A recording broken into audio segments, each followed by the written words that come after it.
Hello, can you guys hear me? Hello. Yes, we can. Okay. Yes, we can. Yes. So, okay. So, as most of the people are aware that today we are going to have a free webinar on research, and like today's we have a lot of questions, but let me just make it clear we have a lot of new participants. Let me first of all introduce my team. So, I'm Dr. Ahmad. We have a team: Dr. Maheen, Dr. Hamza, Dr. Laiba, and Dr. Taha. Right. So we have our platform that is NextGen Usmle, and we basically prepare students for their Usmle step one, step two, and we also have decided to add a research wing in that, and for that purpose we have just arranged this webinar. So you guys know that research is not only important for your steps journey, but it's also important for your AMC, for MCCQE, as well as for those who are in their home country. Everyone needs a research guidance and mentorship, right? So for that we have arranged this session, and like we'll be starting the session. And today our host is Dr. Maheen. We have Dr. Abdullah here, and we have your mentor Dr. Manahil here, right?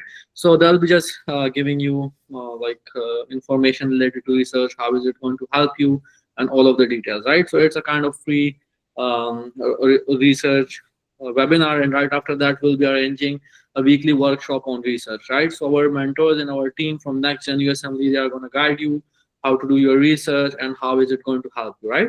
So we'll be starting in 1 or 2 minutes. Dr. Maheen, are you here? Hi, yeah, I'm here. Okay, so yes, Dr. Maheen. So we can just start in 1 or 2 minutes. If they have any like small queries, you can just clear that out, right? Yeah, sure. I see, Preeti, you've raised your hand. Do you have any question for me? Preeti, I see that your hand is raised.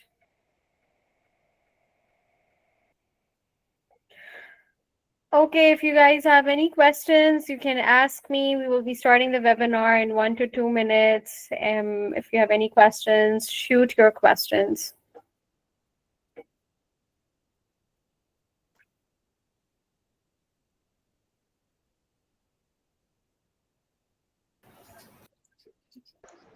Ma'am, can we perform our research from our own medical colleges?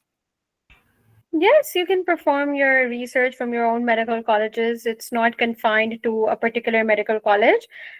You can do it from anywhere you want.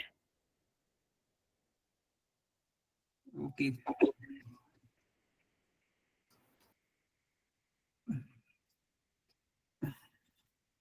So what kind of research are we going to discuss today? So is it going to be case control or some particular topic are we going to cover today? Yeah, no, so it is a basic know-how of what research is, why is it important in the US, why is it important in your home country, how many types of research are there, what category of research is more important in the USMLE pathway, and why is it important. We're going to discuss a little bit of what meta-analysis is. As we know, meta-analysis is the pioneer, or it's like one of the top-notch researches that people do to kind of enhance their CV and their publications. So we're going to talk about that. We're going to talk about how to find a topic for meta-analysis. How I'll throw an example. And then we'll be having two of the guest speakers who are joining with us today. They will be your research mentors. One of them is Dr. Abdullah. He is a research trainee at Mayo Clinic. The other one, she's a research mentor. We will be having two of the guest speakers at the end of the session, and they're also here throughout the session. And they will tell a little bit about their experience on how they started conducting researches on what important points they feel is important, and they will talk to us a little bit about research. Okay, so thank you so much, Dr. Maheen. Actually, we'll be having a question and answer session in the end. Don't worry about that. But we have some guests which we have invited there, they'll be your mentor throughout your research. Don't worry about that. So I think, Dr. Maheen, we should just start our session because we don't have to wait much, right?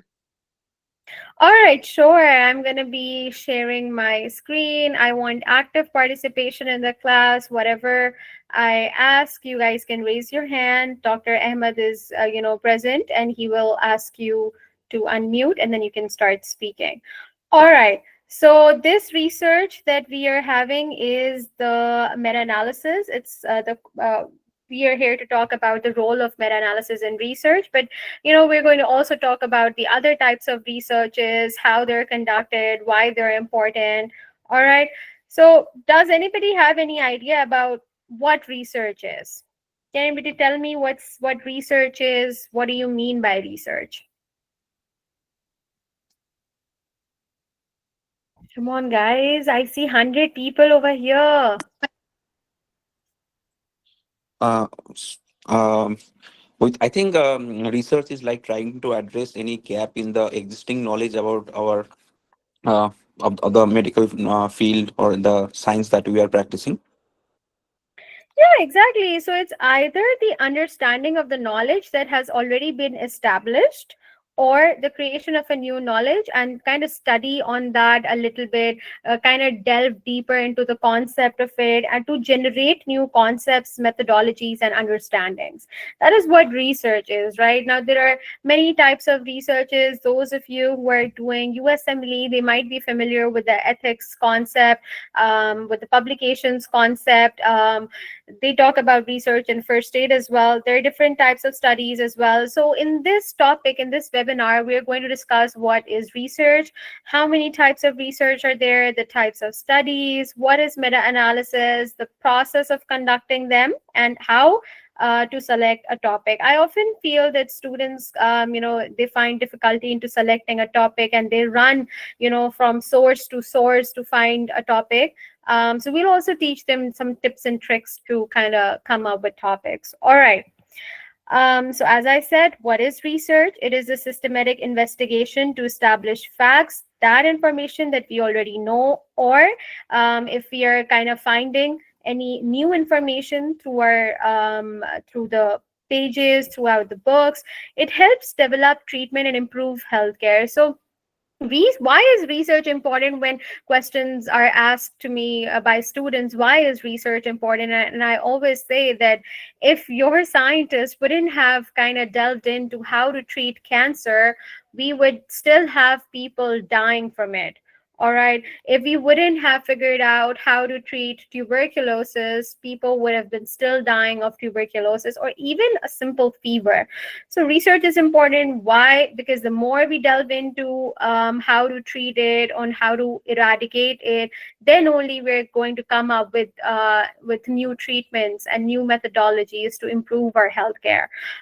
So how do we do it? We're going to discuss it in the next slide. So in types of research, first we have the primary research, which is new data collection. So what do you mean by clinical trials and surveys?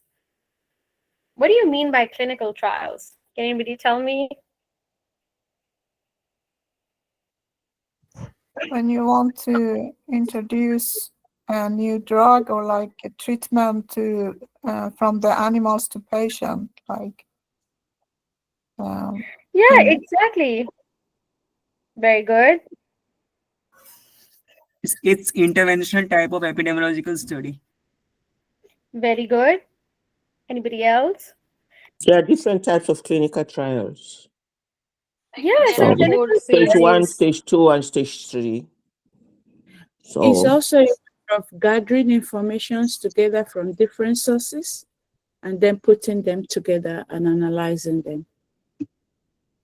And yeah, survey, yeah, and survey. I think we without using actual patients, we try to collect data from different participants. very good. as Very I said, there are different types. So there's one that they do with animals, on animals, and then after that, then they will do on humans, especially in clinical trials. very good. Anybody else?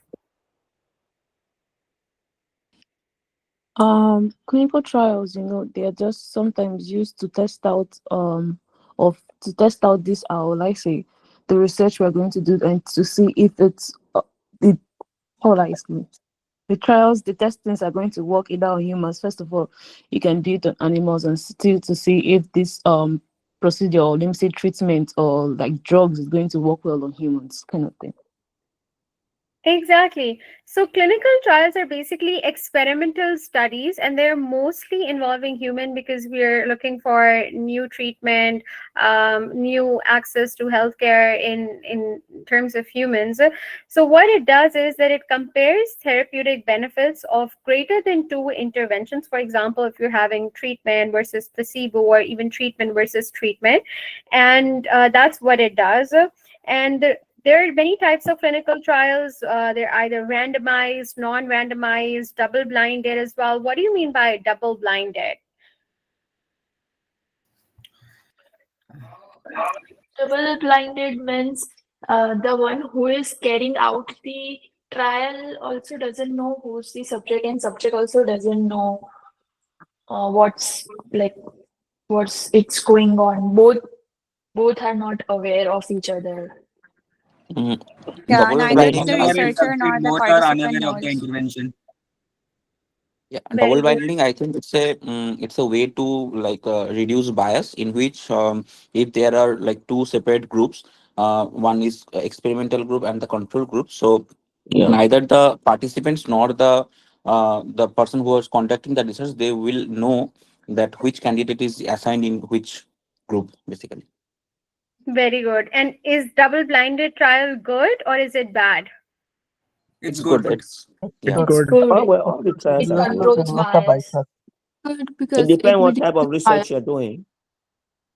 Exactly.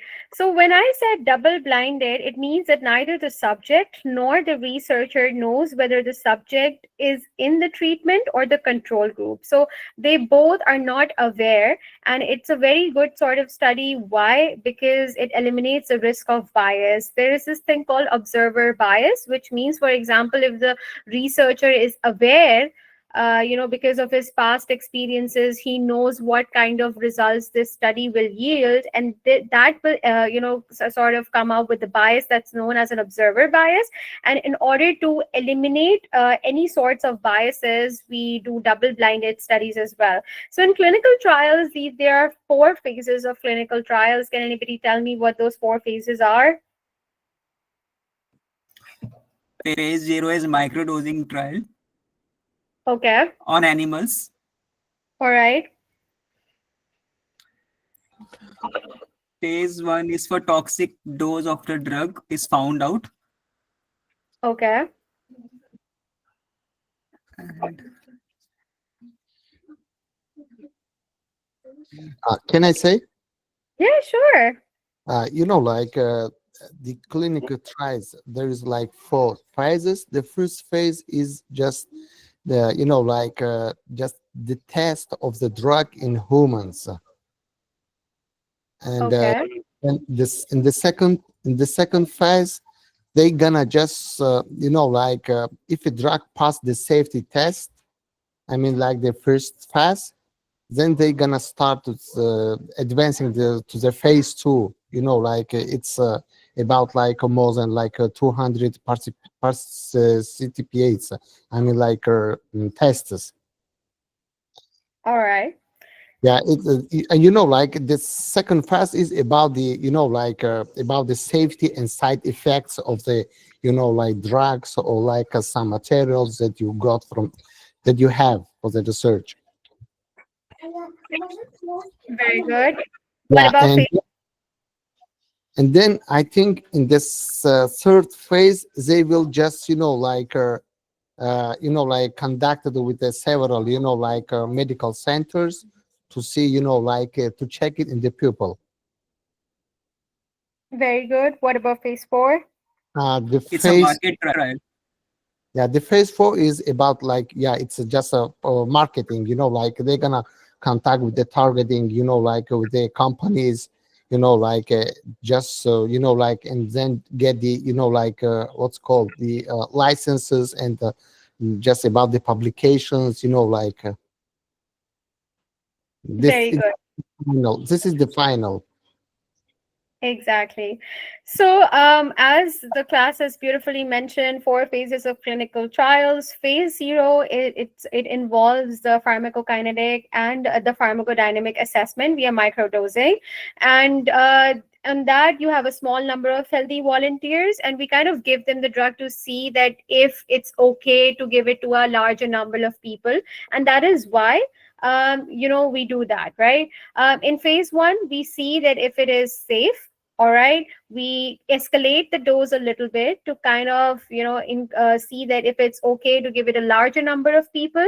In phase 2, we see if it works, right? In phase 3, that we see that if there is any improvement, we see it in relation to the placebo. For example, the placebo is the previous thing that we're talking about, or already approved drug on the market, that's placebo. And we're seeing the new drug in comparison to the placebo. That is the phase 3. And after phase 3, it gets FDA approval, it's on the market. And we in phase 4, we see that can it stay on the market, right? So it's post marketing surveillance of the patients with disease of interest. All right. In secondary research, we see that it already uses existing data. There's a meta-analysis, systemic review, which we will talk about in the upcoming slides, and we have observational studies. So observational studies, most of the people kind of focus on observational studies like cohort, case control, cross-sectional. We will talk about that in the upcoming slides. We have experimental studies, involves intervention, for example, randomized control trials, right? In the fifth type of research is qualitative versus quantitative. And we all know that most of the times qualitative research wins over the quantitative. All right. Okay, so what's a cohort study? What do you mean by a cohort study?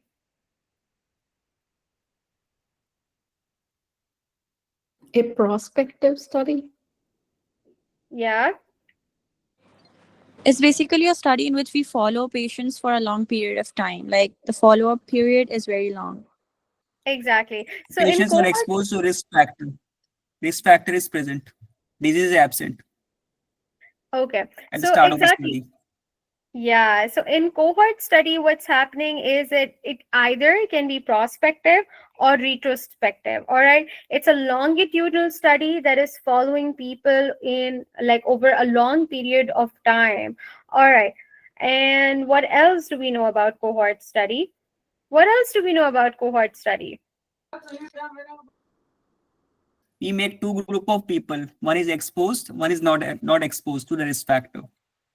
Also Exactly. useful for studying risk factors and disease progression. Exactly. So we are comparing a group with a given exposure or risk factor to a group without such exposure. All right. And then we kind of see if exposure or risk factor it is associated with the later development of the disease.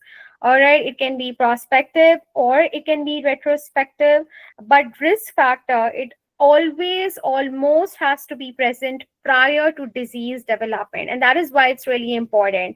Relative risk is very important there. For example, if we have smokers versus non-smokers for 10 years to compare the lung cancer rates, or another example, people who people who smoke had a higher risk of developing COPD than people who do not. Okay, so it's not and actually do. So it's smokers versus non-smokers. One is a diseased population, the other is not a diseased population, and we study both of the groups in comparison to kind of see if the disease develops. In this case, the disease is lung cancer, or it may be COPD, and we kind of see if they develop in later years. So if we're going forward, that's prospective. If we're going backwards, that's retrospective. For example, if they say over a period of 10 years, that's prospective.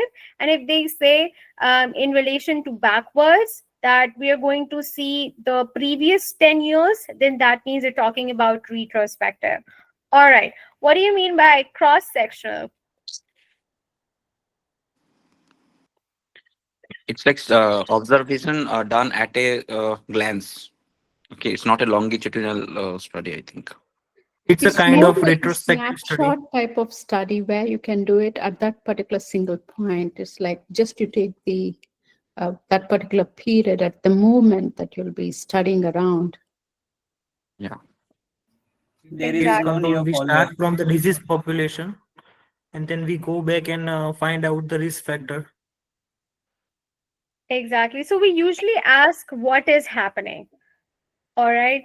We see that what's happening, and we usually monitor the disease prevalence. We see the disease prevalence over there, frequency of disease and frequency of risk related factors. They're also assessed in the present. All right. For example, we see that survey on obesity rates in different age groups. So we're combining like different types of studies, and we're seeing the relation into what is that. All right. Then we come to case control study. What do you mean by case control?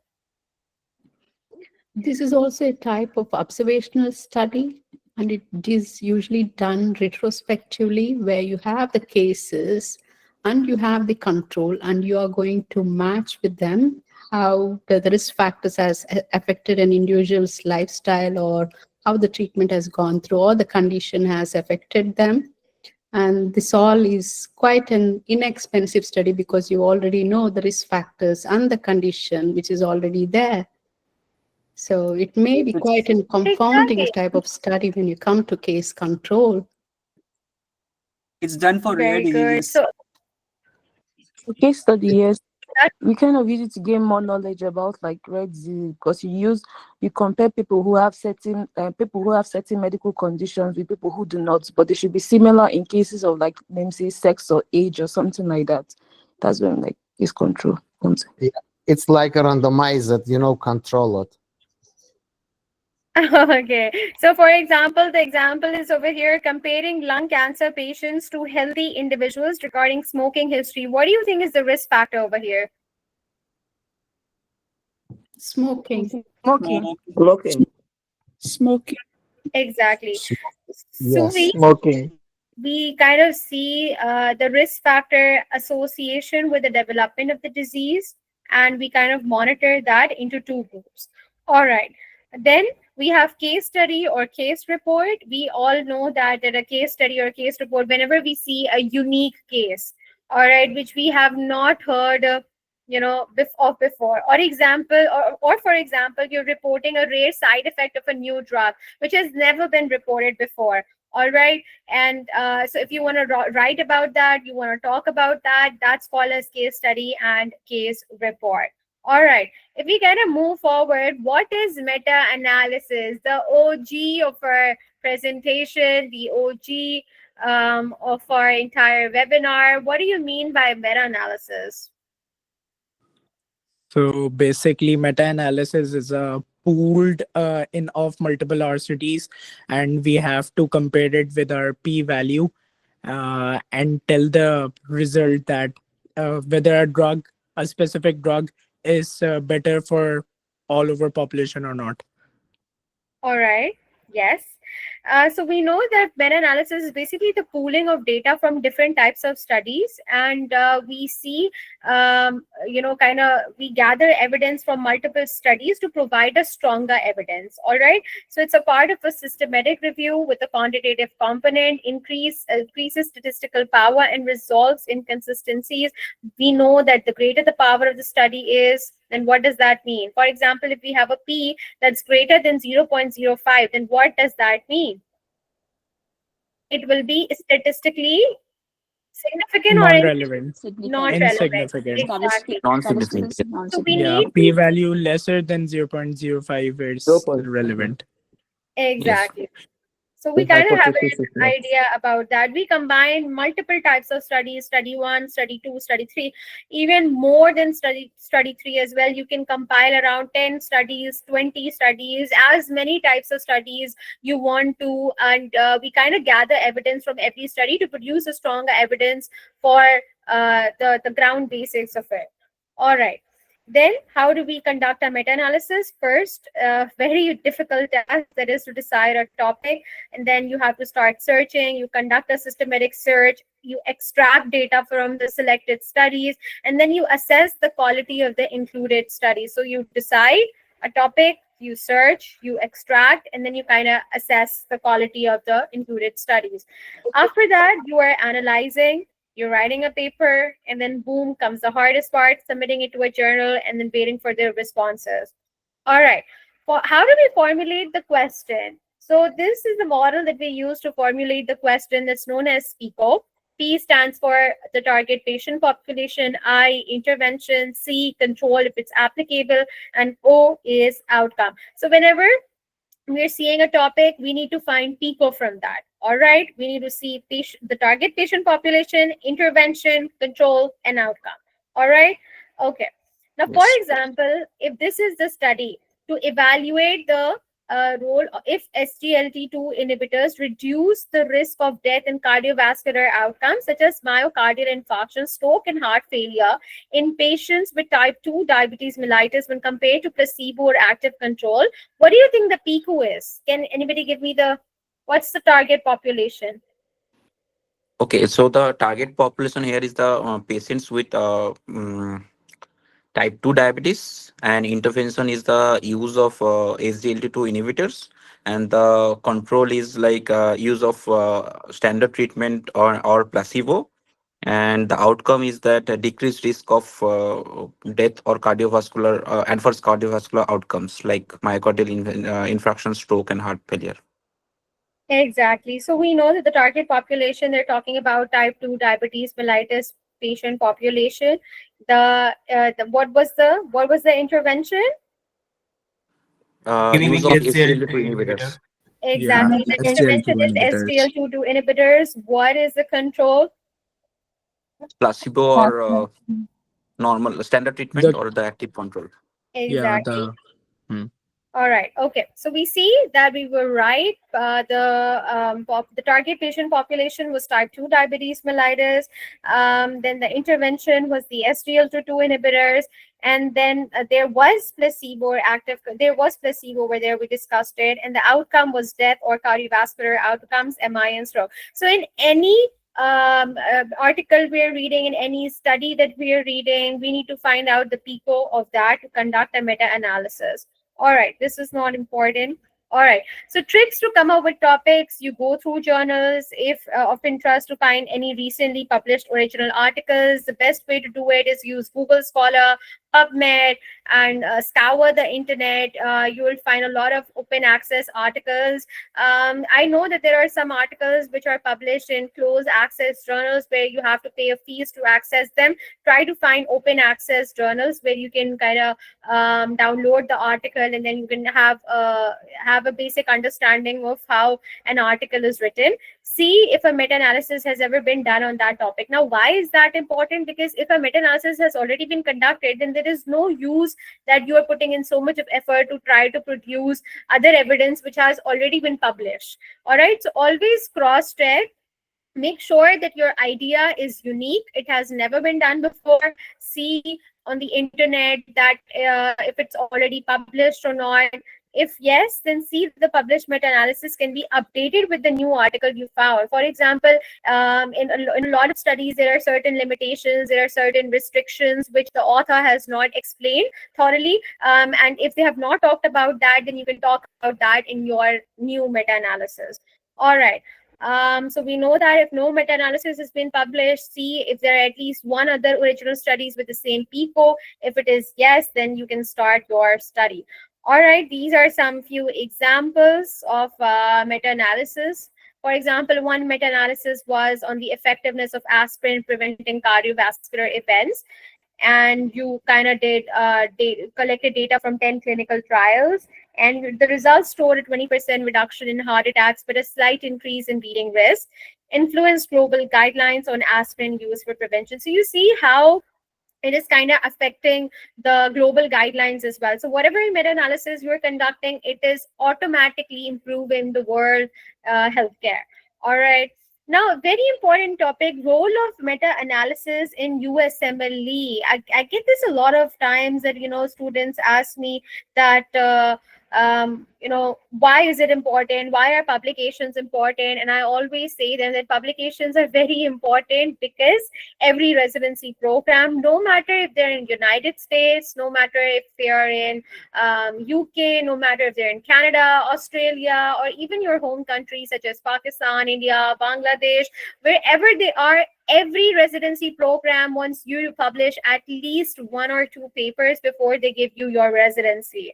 All right. Without any publications on your CV, they wouldn't even consider your CV. That is how cutthroat the competition has been. So start early, start meta-analysis, start data collection, start whatever you want to do. Like, for example, if you want to write a case control, if you want to write a case series, whatever you feel comfortable with starting in, you start it early in your career. Do not regret it at the end of the career. You're like, now I don't have anything to put on my CV. So you should have started earlier. Start early. It's never too late to start. The reason that I feel that meta-analysis is really important in terms of USMLE, because unfortunately, a lot of programs do not consider cross-sectional cohorts to be good enough. Meta-analysis takes a lot of time, and that is why they're considered the epitome of research, and that is why they're important. So in this webinar, we talked about what research is, how it's done, a little bit about of that. And we talked about how it's also really important in terms of changing the WHO recommendation, CDC, FDA. FDA stands for Food, Drug, and Administration. So it's really important that you start this in early phases of your preparation. All right. Okay. We talked about the strengths and limitations. The strength was that it increases statistical power. The more you pool data in, the more it's increasing statistical power. It resolves discrepancies between studies, and it provides precise treatment effect estimates. Limitations are that there's a risk of publication bias. That's a very important thing. And this is the forest plot. We will teach you how to kind of make this, how to, graph it, how to read it. We will teach you in the upcoming research workshops that we will be conducting. But this is the type of plot that we use in the meta-analysis. It's a visual representation of meta-analysis. All right, we will teach you, don't worry. So the takeaway was that then meta-analysis, it strengthens the evidence-based medicine. It's very crucial for you to kind of start it in early phases of your USMLE preparation, or whatever exam, residency exam you're preparing for. Start that. So this is me. I have been a research mentor, tutor, Match 2025 applicant. My results are out next week, guys. So please pray that I do match. And we're having 2 guest speakers today with us. One is Dr. Abdullah, and the other is Dr. Minahil. So we will start with Dr. Abdullah. Dr. Abdullah, are you here? Thank you, Maheen. Yes, I'm here. Can you tell us a little bit about yourself? What got you into research? And can you give us a little bit introduction about yourself? Yeah, thank you so much for having me here today. So I'm Dr. Abdullah Humayun. I'm a graduate of Rawalpindi Medical University, Pakistan, and I am an incoming research trainee at Mayo Clinic, Arizona. So my research journey, I think like it started in med school, not very early on, I would say, because we used to hear things like this on that, like, it's not much benefit unless you're making a clinical breakthrough or something. And a lot of people were not really into it early on.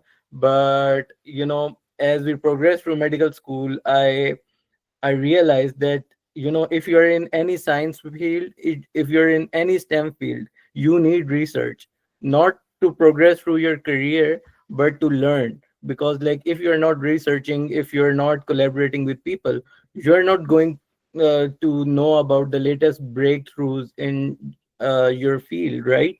So I started working on projects, collaborating with different individuals, people who were more knowledgeable than me. And like honestly, at that time, if someone had asked me that, like one day you might get an offer from Mayo Clinic, I would tell them that they're crazy, right?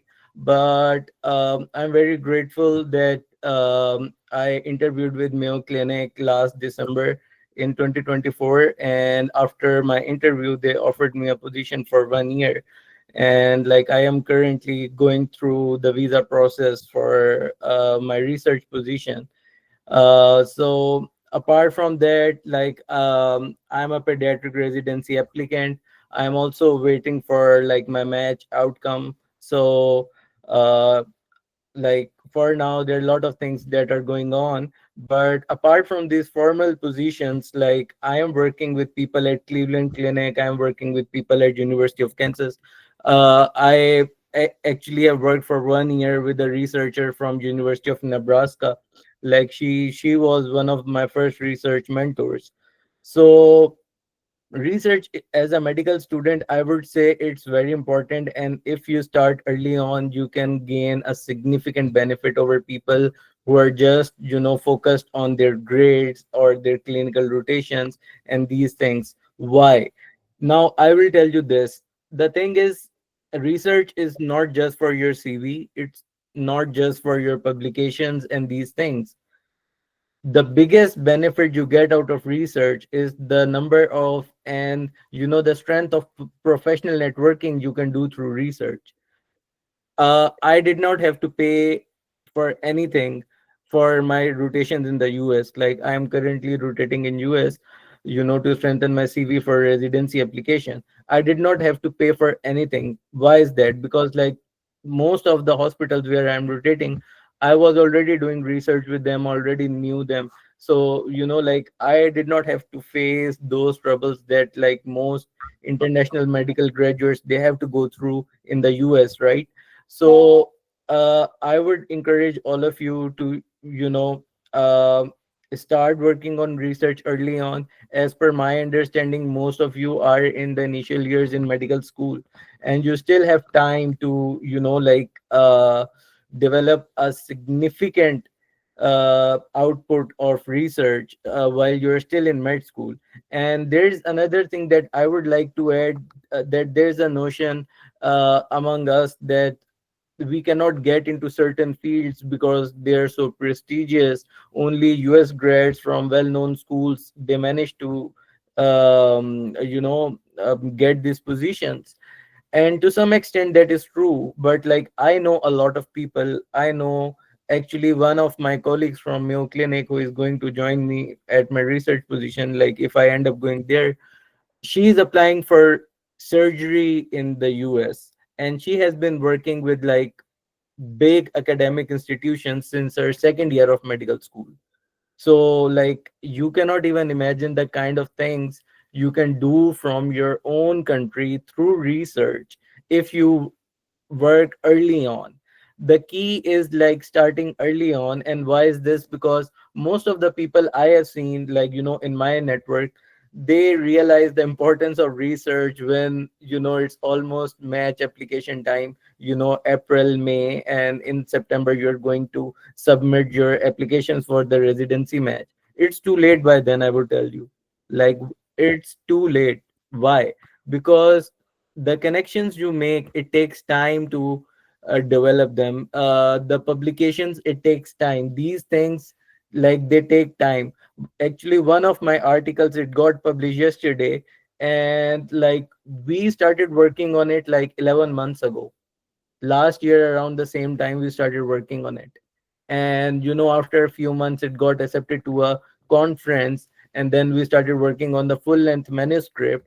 And then we submitted it to one journal, then another journal, got some feedback, did some revisions. All this process, it takes time. So the key is like starting pretty early on. Like ideally you should be starting research from your first day of medical school, but like it's okay if you haven't. Like I mean, I actually didn't start till like my fourth or final year of med school. So it's okay if you haven't started it yet, but like don't waste more time. And also another thing I would like to add is like try to get involved in projects. You can take as much classes, you can take as much webinars, and still like you wouldn't gain significant benefit out of it, apart from like listing them down on your CV. Because the key is learning through active participation. through practical experience. I didn't know anything about meta-analysis, when I enrolled with University of Kansas. And I was actually pretty scared that, like I don't have any experience, and like it's a big name. They're like very respected figures in their field. But I decided to enroll because I wanted to learn, and I decided that it's the only way that I can learn about this thing.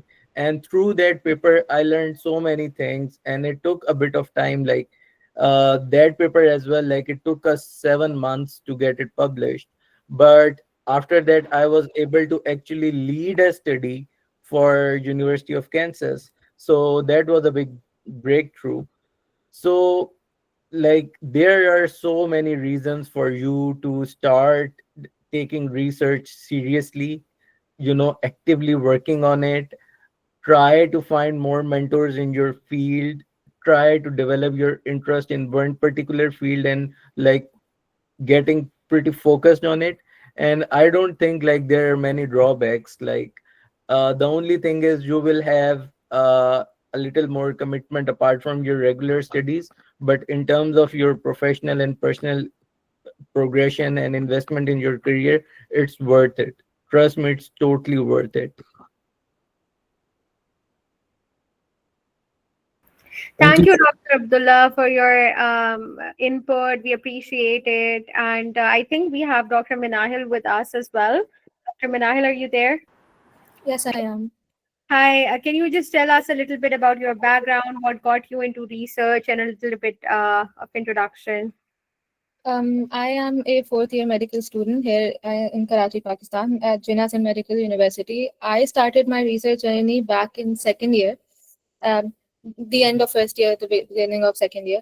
I got into research because a lot of my colleagues, they were starting research early on. They knew about the importance of research, especially for the USMLE journey. I wasn't as well aware of this because I didn't have a lot of people to look up to, especially people in the medical field. Because I am a first generation doctor in my family, everything I find out about is through my friends and my colleagues. So then I started my research journey. I started off with a level 1 workshop, which is basic letter to editors and basic stuff like that. And then I moved on to meta analysis. I took the workshop. Initially, I found it to be pretty complicated. And this was in my second year. But then I practiced and practiced, and I started to get a hang of it. And then I started on 3 projects at the same time. And then I was made the leader for one of them. That project was the first one to be completed, and it got published last year. So basically it took about 1 year. As Dr. Abdullah said, it is a very long process, especially after you've completed your manuscript. If you have a dedicated team, you'll be able to complete your manuscript by the 4th month. But the journals that we submitted it to, because there's different tiers of journals, lower tier journals with a lower impact factor, middle tier journals, and then higher tier journals like Lancet and JAMA. We aimed for a middle tier journal because our research, we felt, was a pretty significant research, and we felt it could be published in a middle tier journal, so we submitted. And then it took them around 6 months to get back to us. And then they had revisions for us to make, and then we did that, and then it took another 2 months for them to finally tell us that they were going to publish our research. So it takes a lot of time for research to be published, but that doesn't mean you can't work on multiple researches at the same time. You should start, because this is what I do. In 2024, I worked on about 8 different meta-analysis, and then other things as well. Like I did 2 narrative reviews. I worked on the abstracts of 5 different retrospective cohort studies, and then an LT as well. So the meta-analysis that I used to do, the way I did it was I used to do one project. As soon as that was completed, I used to start the other one without waiting for the first one to be published. Because if you wait for one study to be published, you're only going to get like 3 to 4 publications out of your entire research journey within your 4 to 5 years of med school. So you should try to do more projects simultaneously instead of just focusing on one. This is what research takes. Basically, you have to be very committed. You have to take time out for your academics, and then you have to take dedicated time out for your research. It's hard, but it's not impossible. So many people are doing it. It's very important, especially for the USMLE journey. And then again, for doctors, there's two different kinds of doctors. There's a 5-star doctor and then there's a 7-star doctor. And the difference between a 5-star and a 7-star doctor, the 7-star doctor is basically the best kind. So basically, the biggest difference between 5-star doctors and 7-star doctors is that 7-star doctors are researchers and lifelong learners. So research is that important. It's very, very important. Obviously, it helps us to it's basically us adding to the field of medicine in a very valuable way. It helps us to play an active role in the progression of medical sciences. And everything that we do, every work that we put in into research is basically going to it's adding a lot to the field of medicine. None of it is gone. It's not going to be overlooked. It's going to make a difference. All of it. People are going to read. People from all over the world are going to read your research papers, whether you expect it or not. There are going to be a lot of people who are going to be looking at your papers, learning from it, citing it in their papers, and then taking it forward. So it's basically work that is it's time well spent, and it's going to add to your CV as well. And then also there's a very big networking opportunity with research, because you're going to be collaborating with people from all over the world. Um, when you start off with research, it's going to be a very small amount of people that you're going to be working with, but very soon your circle is going to grow. You're going to make more connections with people from different parts of the world. I'm here in Pakistan, but I've worked with people from the US. I've worked with people from Egypt. I've worked with people from a lot of countries. And I've been working with two people over the past 1 year. One is in University of Mississippi Medical Center, and the other is in Emory University. So, and they've taught me a lot about my research journey. So I owe a lot of my credit, a lot of my success to them. So this is basically, and also one very nice thing about research is there is no was it doesn't matter what year you're in.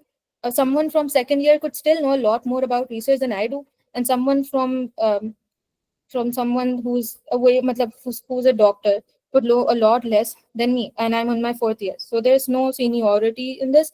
It's just a matter of time, how early you start, how much time you're putting in, how much efforts you're putting in. The more work you put in, the better results you see. So that's it. Thank you so much.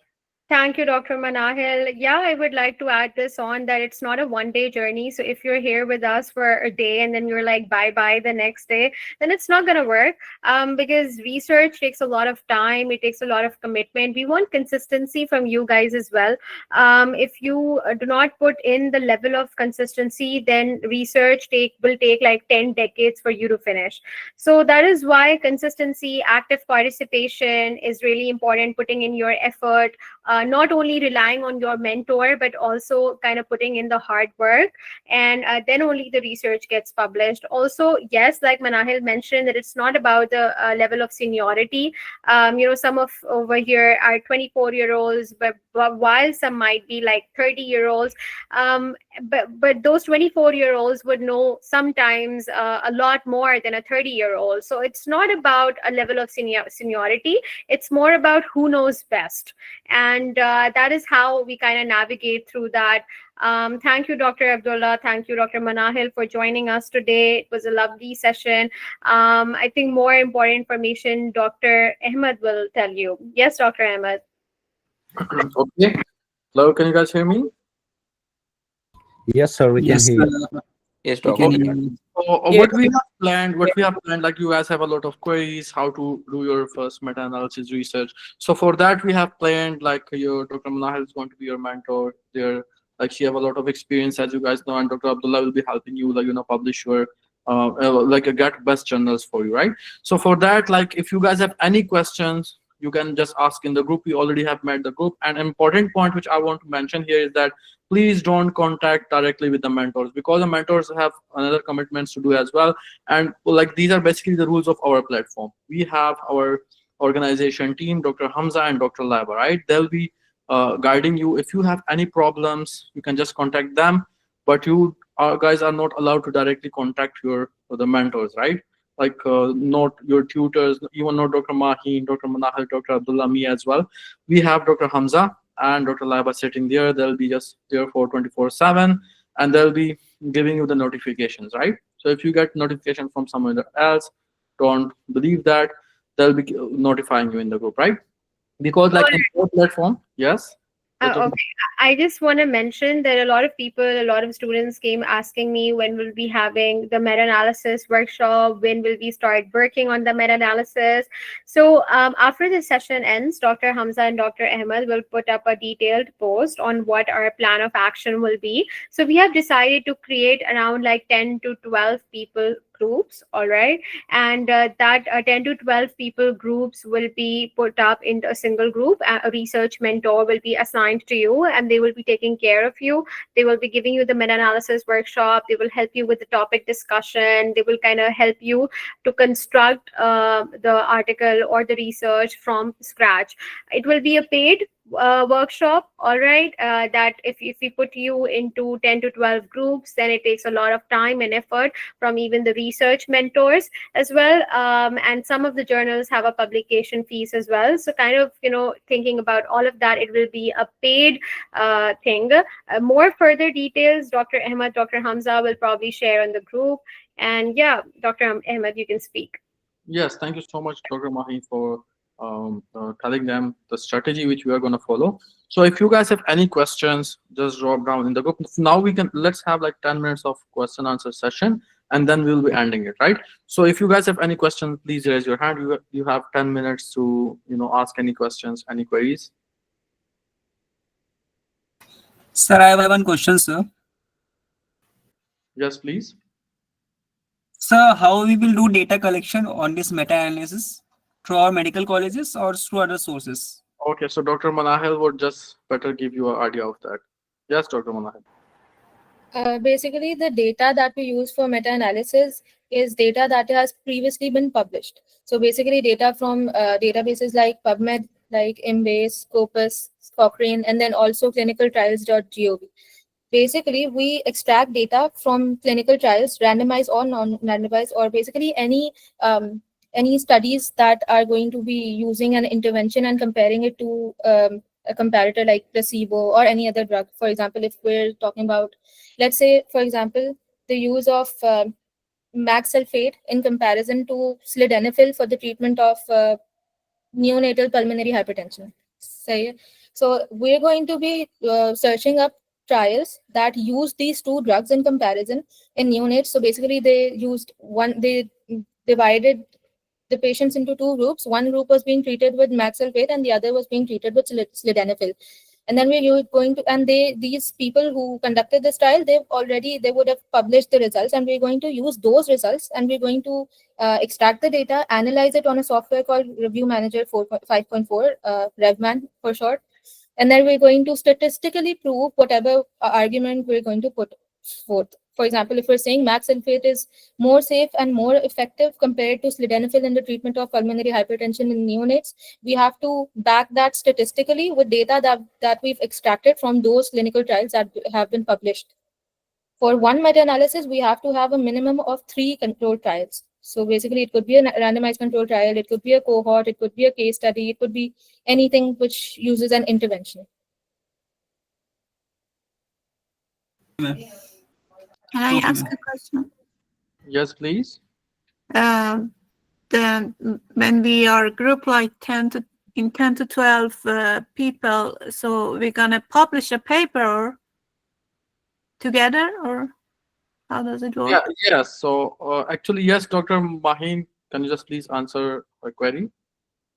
Yeah, so if you are in a group of 10 to 12 people, if the publishing part, it actually depends upon the hard work and the time, the dedication you put into.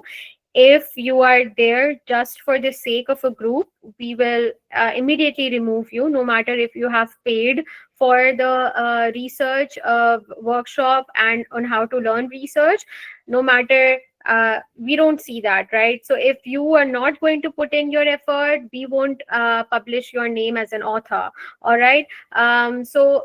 Those 10 to 12 people, yes, they will get authorship, and the authorship will be decided by Dr. Minahil and Dr. Abdullah based on who does the more work, all right? So if you do more work, if you put in more effort, you get a higher authorship.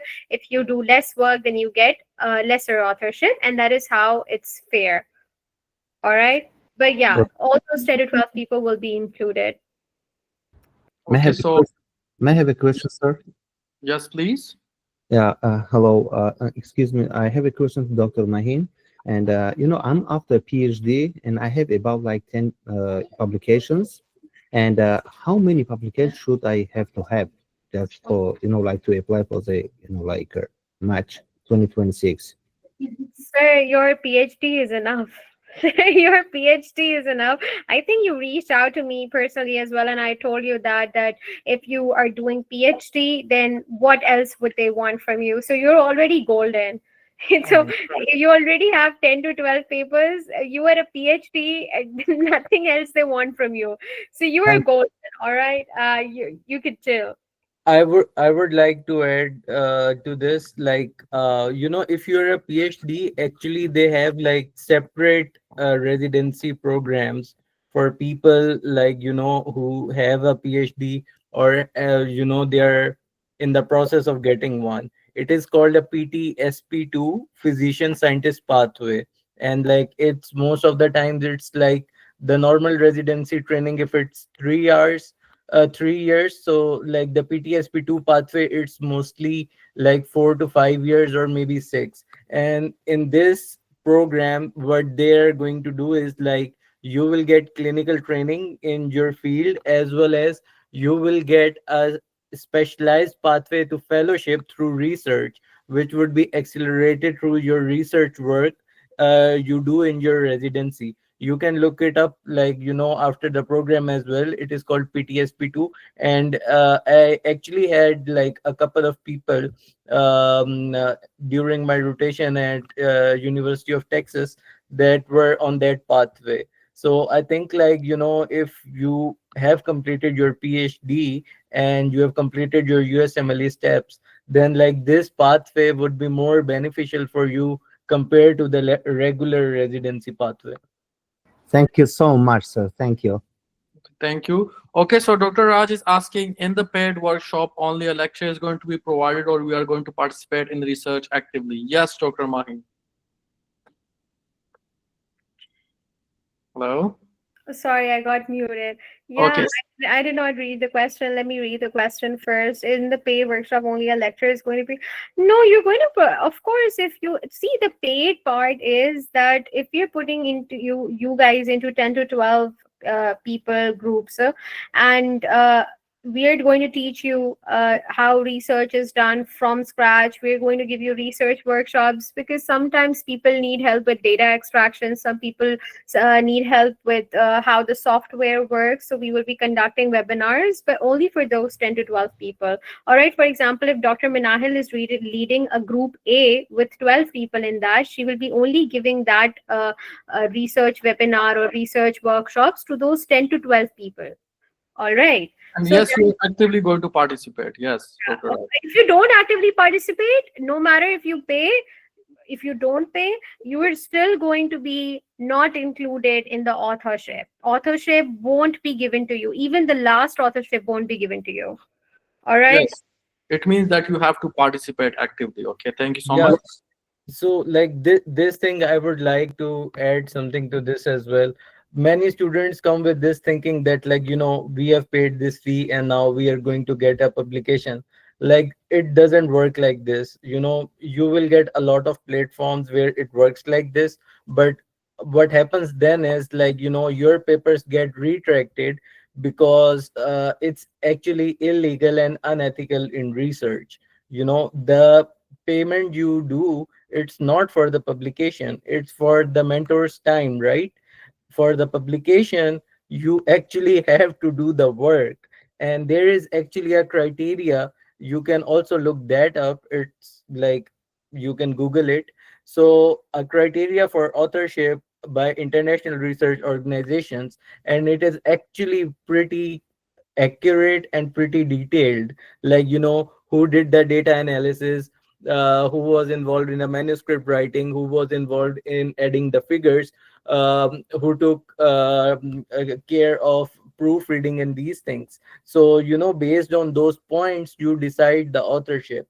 And we are going to do it like that. Like it's not that you just make a one time payment and then you're like, yeah, my paper is going to get published in 3 months. it doesn't work like this in research. So if you have this mindset, like, you have to come with a learning mindset, that I am going to invest in my learning, and I am going to learn how to be a researcher. And then you don't have to run after publications. That is another thing.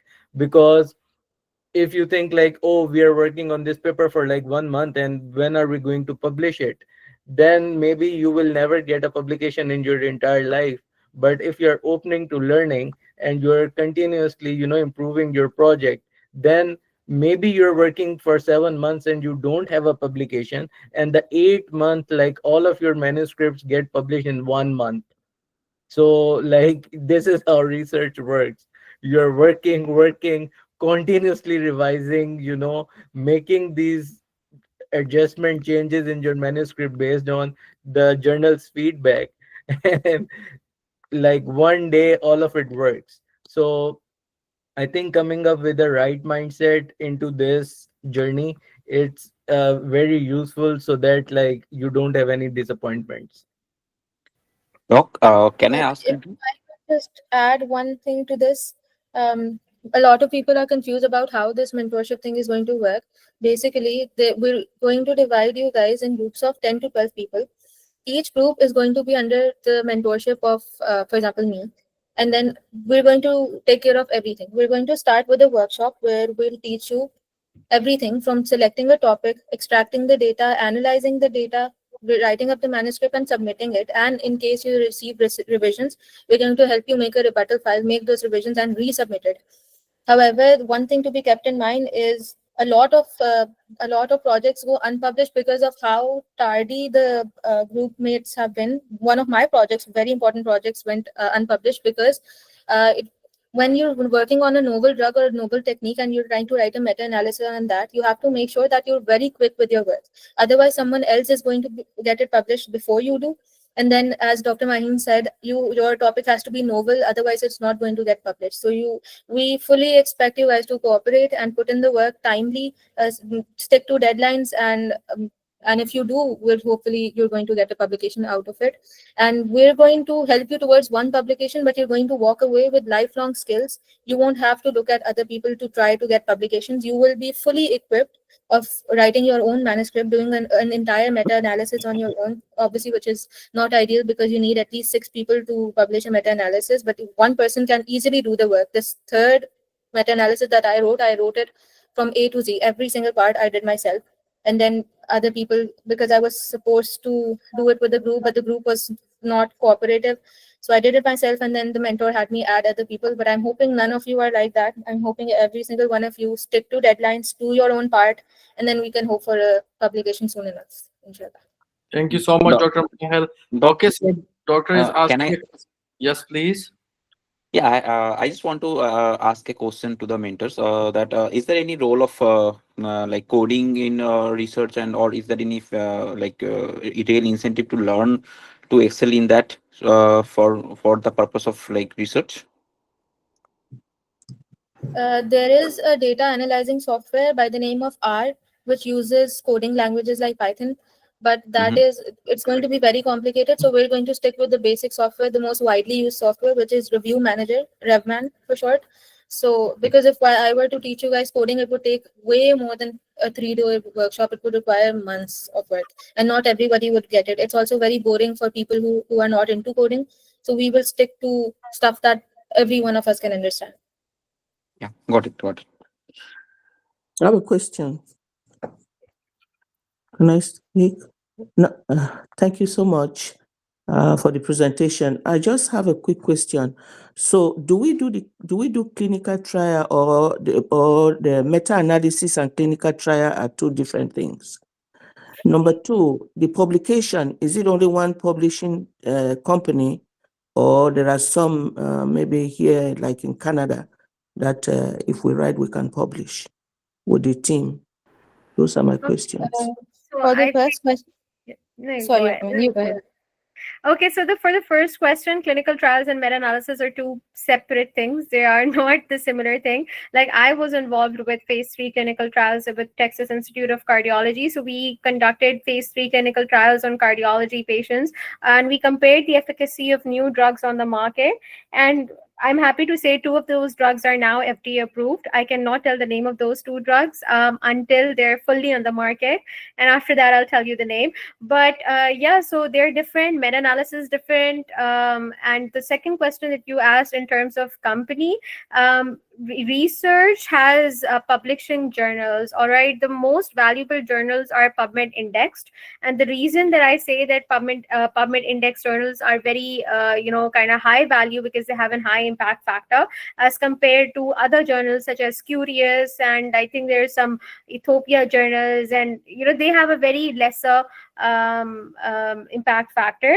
But you can publish it in any journal, okay? But the reason that we are saying that you need to publish it in a journal that's PubMed index, because it is worldwide accepted. Dr. Manahil can kind of add on. Thank you.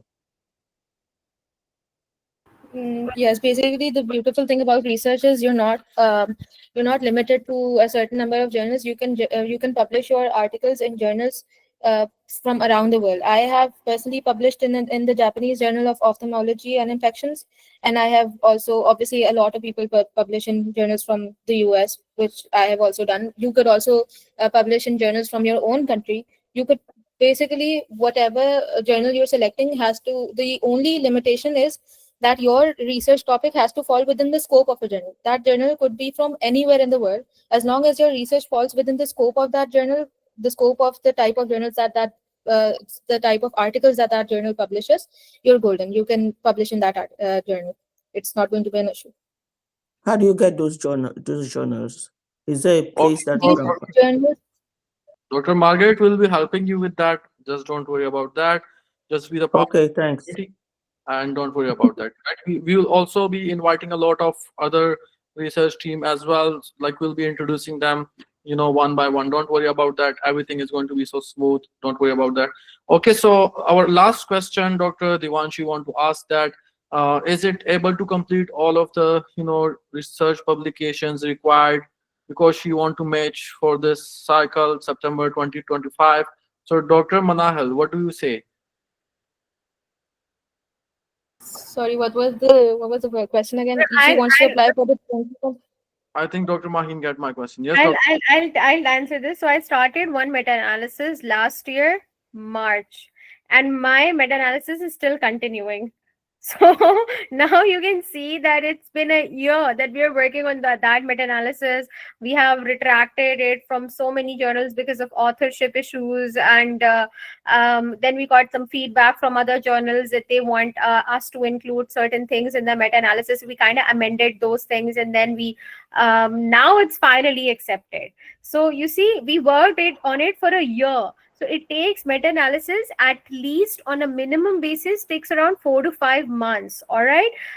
If you're planning for this math cycle, then I don't think that meta-analysis you will be ready for with one publication.